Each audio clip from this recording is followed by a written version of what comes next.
이사별은 22번째 시간입니다. 이사 23장을 통하여 불효의 무역이 무효함에 대해서 무역이 번성함에 대해서 변론해 보도록 하겠습니다. 본장은 21장과 22장에서 같이 아무리 징계를 주고 교훈을 하며 또 하나님의 환란이 온다고 경고를 하지만 하나님의 사명에는 관심이 없는데 국제무역이 번성하여 부를 축적하지만 진노의 날에는 아무 소용이 없다는 교훈입니다. 우리나라가 무역대국이 되겠지만 멸망의 환란 때는 도움이 되질 않습니다. 4대 병마 중 공말의 활동이라고 볼 수 있는데요. 그래서 우리가 성경대로 무역대국이 됐는데 이제 청황말 시대가 와서 이제는 협상주의가 많이 밀릴 때가 심판 때가 온다 이 말입니다. 그 내용은 이제 24장이 나오고 23장까지는 앞에서 이승만 정권이 하나의 사명국가를 세워지고 또 박정희 정권이 하나님께서 절대적인 권력을 줘서 경제를 발전하게 하는 이런 일이 있어서 무역대국이 된 다음에는 이제는 심판대가 온다는 것을 말씀했는데요. 지금이 바로 그런 시대다. 이렇게 볼 수가 있죠. 1절에서 3절입니다. 둘에 관한 경고라. 다시스의 선택들아 너희는 슬피 부르짖을 자다. 두루가 황마여 집이 없고 들어갈 곳도 없으며 이 소식이 깃든 땅에서부터 그들에게 전달되었음이니라. 바다에 왕래하는 시온상고로 말미암아 부역이 된 너희 해변 거민들아 잠잠하라. 시올에 혹시 곧 날에 꼭 수수를 큰 물로 수분하여 들였으나 열국의 시장이 되었도다. 이전 지중해를 중심으로 했던 이게 두루의 항구는 동양과 서양을 왕래하는 국제무역 시장이었죠. 이 시대는 이제 한국으로 보면 이제 부산항과 인천항이라고 볼 수 있죠. 부산항과 인천항이 국제적인 대무역항이 돼서 많은 물건이 오가므로 부를 축적하는 일이 되고 아주 무역이 번성해서 부역이 됐는데 이런 국제적인 항구 도시가 한국이 아주 20세기 후반에 발전이 됐죠. 그래서 이것도 하나님의 섭리 속에 이제는 그런 일들을 통해서 한국 선지자의 사명을 감당할 수 있는 이런 경제적인 기반이 됐다 이렇게 볼 수 있죠. 그래서 과학이 발달하고 모든 의를 이룰 수 있는 준비가 되어지는 이때에 하나님의 섭리가 이루어지고 있다 이렇게 볼 수가 있습니다. 그래서 이제는 많이 계시록 18장에도 보면 땅의 상고들이 통곡을 한다 그랬죠. 이것이 이제 지금으로 보면 무역하는 사람들을 얘기하는 거죠. 그래서 무역하는 사람들이 부를 많이 축적하고 큰 부자가 된 것만은 사실인데 환란 재앙이 올 때는 그 부가 별로 소용이 없다. 구원받는 데는 부의 힘으로 되는 것이 아니라는 걸 우리가 알 수가 있다 이 말입니다. 그래서 수반의 1장 18절도 보면 은가금이 풍부하도 환란 날에는 은가금이 구원을 이루지 못한다. 별로 도움이 되지 못하고 망할 수밖에 없는 때라는 걸 우리가 알 수가 있는데요. 지금이 이제 우리가 오히려 야고보 4장 4절이나 야고보 5장 1절 이하를 보면 부하는 것이 오히려 하나님 앞에는 합당하게 살기가 어렵다 이 말이죠. 그래서 세상을 사랑하고 세상과 걷던 것은 하나님의 원수가 되는 것이고 인간으로의 재물을 쌓는 것 자체가 이제 죄가 된다. 왜 그렇습니까? 합당하게 의롭게 사용돼서 하나님의 뜻을 이루는 일에 사용되지 않고 단지 부를 축적한 것만 갖고는 인간의 의가 되지 못해서 결국은 심판날에 망할 때 별 소용이 없게 된다. 이것이 이제 하나님의 말씀이고 편지서에서도 그런 교훈을 하거든요. 4절에서 14절입니다. 시도니아 너는 부끄러워할지어다. 대저 바다 곧 바다의 보장이 말하기를 너는 구하지 못되었으며 생존하지 못되었으며 청년 남자들을 양가지 못되었으며 처녀들의 생육을 지도 못되었도다 하였습니다. 그 소식이 애굽에 이르면 그들이 두로의 소식을 인하여 동거리로다. 너희는 다시스로 건너갈 자다. 해변가나 너희는 슬피 부르짖을 자다. 역시 고대 건너는 너희 히라기의 성 곧 그 백성이 자기를 먼 지방까지 가서 유하던 성이나 멸령을 씌우던 자요. 그 상고들은 방백이고 그 무역자들은 세상에 존귀한 자로던 두루에 대하여 누가 이 일을 정하였느냐 마음으로 여호와 정하신 것이라. 모든 영광의 경환을 욕되게 하시며 세상의 모든 존귀한 일을 멸시를 받게 하십니다. 딸 다시스여 딸같이 너희 땅에 넘칠 자다. 너를 속박함이 다시는 없으리라. 여호와께서 바다 위에 손을 펴서 열방을 흔드시며 여호와께서 가나안에 대하여 명을 내려 그 경과성을 해파하게 하시고 그러되 너 학대받은 처녀딸 시도나 네게 다시는 희락이 없으리니 일어나 기띨으로 건너가 거기서라도 네가 평을 얻지 못하리라 하셨느니라. 갈대 사람이 땅을 보라. 그 백성이 없어졌느니 곧 아수르 사람이 들짐승에 거하는 곳이 되게 하였으되 그들이 왕들을 세우고 궁들을 걸어 황무케 하느니라. 다시스의 선처들아 너희는 슬피 부르짖으라. 너희 경관성이 파괴되었느니라. 이렇게 이제 부가 많이 축돼서 무역 대국이 됐죠. 그래서 심판날에는 부끄러움을 당할 수밖에 없는 것은 하루아침에 삭제할 세력은 없어지기 때문이라는 겁니다. 하나님의 사업에는 관심이 없고 무역만 발전시켜 돈을 많이 벌어 영광을 누리고 또 훈장을 받는 등 존귀한 대접을 많이 받지만은 세세에 갈 사람은 없고 멸시를 당하게 된다 이 말이거든요. 근데 이것이 하나님의 정하신 일이라는 겁니다. 그래서 이제 하나님보다 물질을 더 사랑하는 겁말 시대가 오지만은 그 물질로만 얼마 구원에 이르는 것은 아니라는 거죠. 그래서 세세에 갈 사람도 말세 상리도 길러내지 못하는 세상이 되는데 부만 많이 축적했다 해서 그건 세력을 쌓았다 해서 그것이 인간 정말에는 아무런 유익이 되지 못한다는 거죠. 그래서 인간의 힘으로는 절대 안 되고 아무리 무역을 물자가 많고 호화로워도 무효가 된다는 것입니다. 사람이 한대성 그날에 수치를 뿌리며 하루아침에 한 시간에 불타게 된다는 것이 이제 기록 18장에서도 말씀하는 거죠. 이것처럼 이제 우리 한국이 많은 무역 정책을 써서 많은 무역 대국이 돼서 불을 축적하는 기회가 됐죠. 옛날에 보면 슈틀탑이라는 그런 걸 많이 장렬해서 훈장들을 많이 탔죠. 그것이 아주 정견자 대접을 받았는데 환란 날에는 그것이 아무 소용이 없다 이 말입니다. 무역을 해서 많이 돈을 벌었다 하더라도 한날에 재앙의 날에 남은 백성에는 될 수가 없다는 것이죠.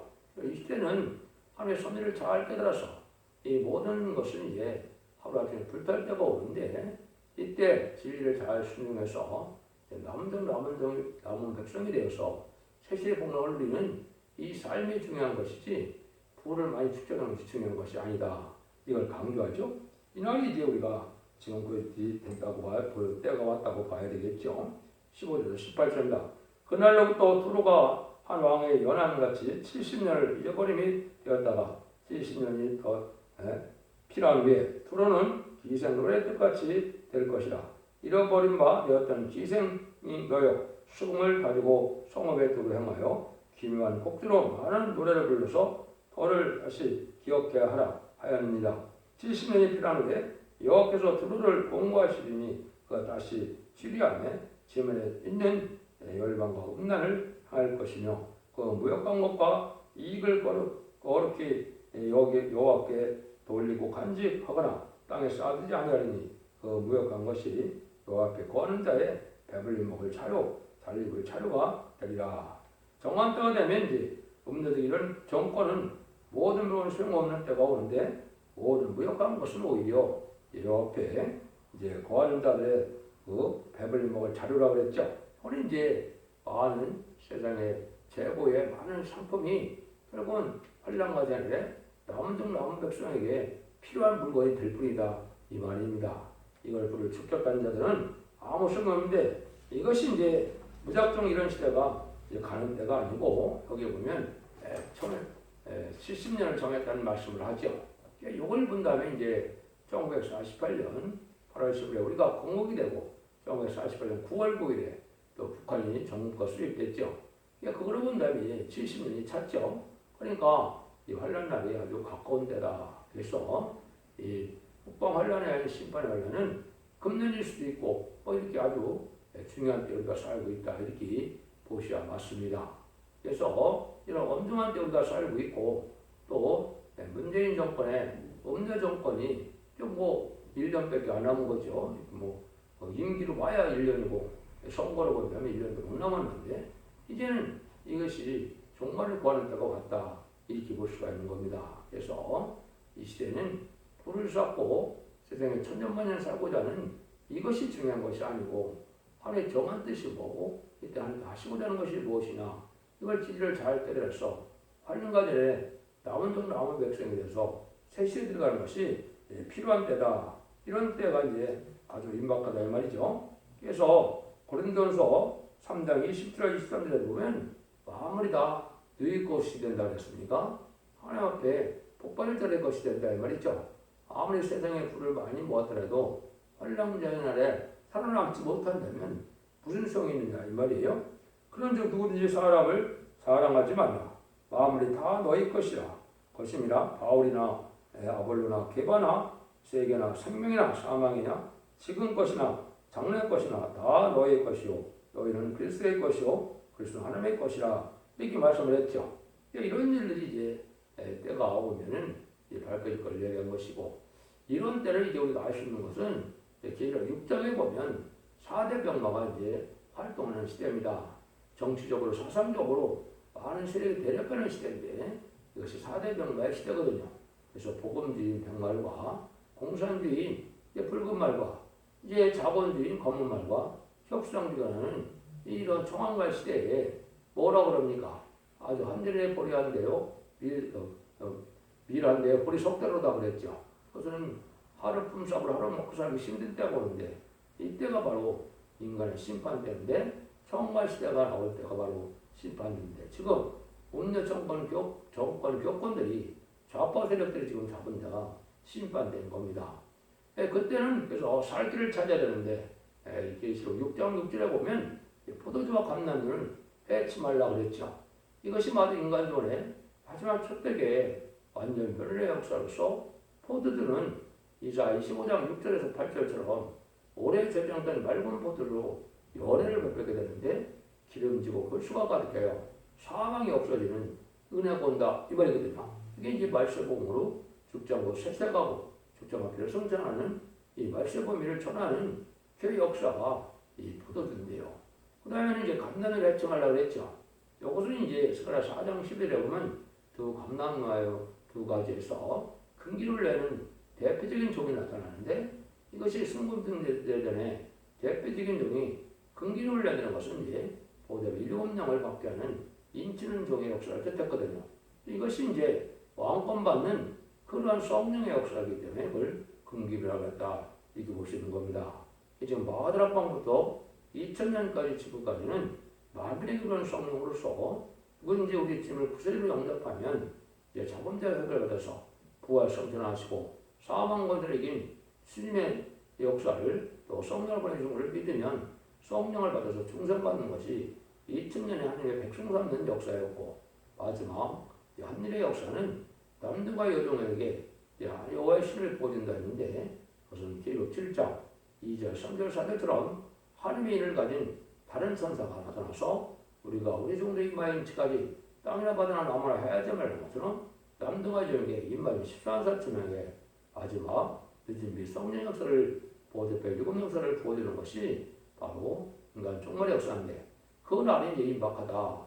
1300년에 가서 인치는 역사가 임박한 때가 우리나라에 임하고 있다. 이렇게 보면 때를 정확히 아는 것이 되는 겁니다.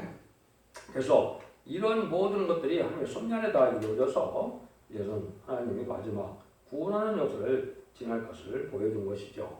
그래서 인간 종말에는 이제 하나님보다 물질을 더 사랑하는 세상이 오고 또 많은 사람들이 북방을 무시하고 두려고 따라가는 세력들이 오는데 이것이 바로 청황말 시대고 그것은 바로 심판의 대상자가 돼서 멸망할 수밖에 없다는 것이죠. 이럴 때 이제 우리나라의 새로운 살리는 역사와 21세기의 새로운 재단과 새로운 종의 역사로 이제는 알곡과 중요를 가르는 전도의 역사를 그 시대적인 사명이 나타나는데 그것이 이 시대의 사랑의 방주, 은혜의 방주, 구원의 방주인 첫대기에 완전 변호의 이런 종의 심판의 탈들의 변론을 뜻한 것입니다. 이 변론을 마지막으로 경고하시고 이 변론으로 심판하고 변론으로 구원을 받게 해서 새 시대 축복을 준다는 것이 하나님의 역사입니다. 여러분들이 이제는 이러한 날이 아주 임박한 때인 걸 깨닫고 이제는 우리가 각성을 받아서 바로 세상에 정직하고 깨끗하고 구별된 이런 삶이 중요한 것이지 그리고 거짓된 삶을 살면서 세상에 속가되어 돈을 많이 벌고 부를 축적하는 것이 살 길이 아니다. 이런 교훈을 하는 겁니다. 그래서 여러분들이 이 간단한 이 말씀을 통해서 각성을 받고 이제 참된 종의 바늘인 첫대계의 바늘에 여러분들이 진리학 말씀에 순종함으로 원죄 자원들 해결받아서 자손만대 축복이는 복된 종들과 성도님들이 다 되시기를 예수님으로 간절히 축원드립니다. 아멘.